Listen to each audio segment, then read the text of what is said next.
अरे यार, वो ठीक ही तो कह रहे हैं। इन सब में उस राहिल बेचारे का क्या कसूर है?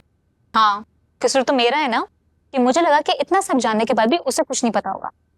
देखो, हो सकता है वो तुम्हें इसीलिए ना बता रहा हो कि तुम ये सब करोगी जो अब कर रही हो। जोई, वो इतना डम्ब है कि उसे लगा था अगर वो मुझे कुछ नहीं बताएगा तो मुझे कुछ पता भी नहीं चलेगा। लेकिन तुम तो जानती हो ना, वो तो शुरू से ही कह रहे हैं कि उसके भाई के साथ उसकी कोई अंडरस्टैंडिंग नहीं है, और उसे तो पूरी बात का पता भी नहीं था। वो तुम्हारे पास भी आया था? जी, आया था वो मेरे पास और मुझे कह रहा था कि मैं तुम्हें समझाऊं कि तुम उससे बात करो। माँ, हम देखो, समझो इस बात को, उस बेचारे की इसमें कोई गलती नहीं है। तुम तो जानती हो ना कि वो कितना सेंसिटिव है। करो उससे बात, ठीक है? मुझे करनी चाहिए बात। जी, और अपना गुस्सा खत्म करो, ठीक है? चिल रहो।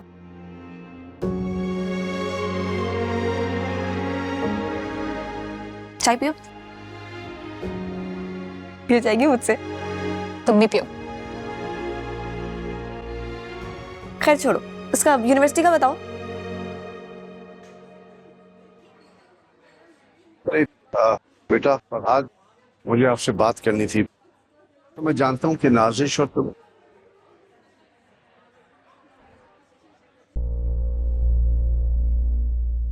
बेटा तुम्हारे और नाजिश के बीच में जो कुछ भी हुआ, देखो ऐसा तो घरों में होता रहता है ना, मगर ये तो नहीं कि मियाँ बीवी के झगड़े में घर से बाहर। मेमून साहब, आपकी फैमिली का सबसे बड़ा मसला यही है कि आप लोग गलत बात को गलत टाइम पे शुरू कर देते हैं।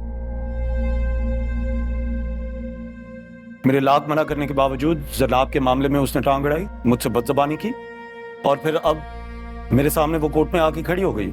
अब उसकी कौन सी ऐसी हरकत है जिसकी वजह से मैं उसे अपनी बीवी के तौर पे कबूल कर लूं?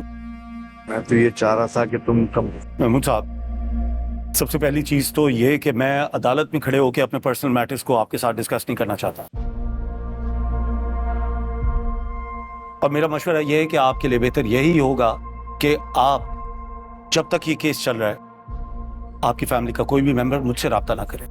मैं हरगिज ये नहीं चाहता कि मेरे क्लाइंट को यह तासुर मिले कि मैं किसी भी तरीके से अपने ससुराल की मदद कर रहा हूं। I hope you understand.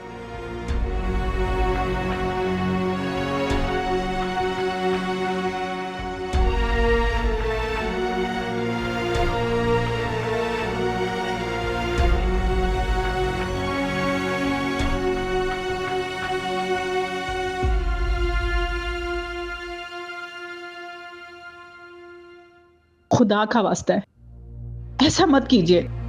मेरा नहीं तो अपने बेटे का ही ख्याल कीजिए। मेरा बेटा? कौन सा बेटा?